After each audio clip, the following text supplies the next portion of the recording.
এক গ্রামে বাস করত এক দুঃখিনী মা। স্বামী অনেক দিন মারা গেছে। তার 2 সন্তানকে সে বুকে আগলে বড় করেছে। 2 সন্তান বিবাহ করে। সন্তানের ভিতরে ভাইয়ে ভাইয়ে মিল হতো না, তাই তারা জমি জায়গা ভাগাভাগি করতে শুরু করলো।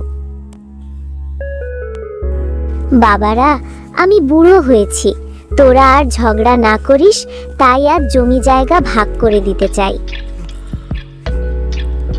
ঠিকই বলেছ মা, সব কিছু পরিষ্কার করে ভাগ করলে ভালো হয়। হ্যাঁ মা, তুমি যা ঠিক করবা আমরা তা মেনে নেব। এই বাড়ি, পুকুর, ধানের জমি কিছু 2 ভাগে ভাগ করতে হবে। ভাগ তো ঠিক আছে, বাড়ির সামনের অংশটা আমাদের প্রাপ্য। না না মা, আমরা ছোট বলে বাড়ির পেছনের অংশ আমরা কখনোই নেব না।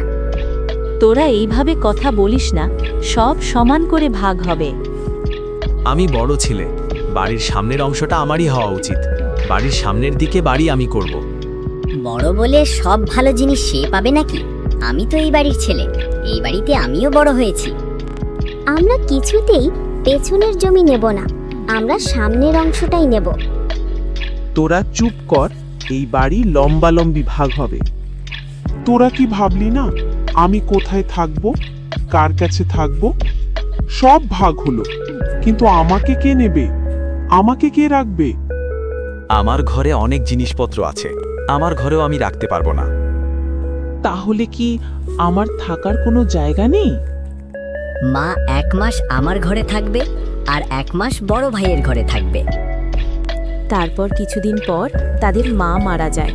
তারা বলতে লাগে, আমরা সম্পত্তির লোভে মাকে 2 ভাগে ভাগ করেছিলাম। মা কখনো ভাগে জিনিস না। মা থাকলে কেউ মায়ের মর্ম বোঝে না।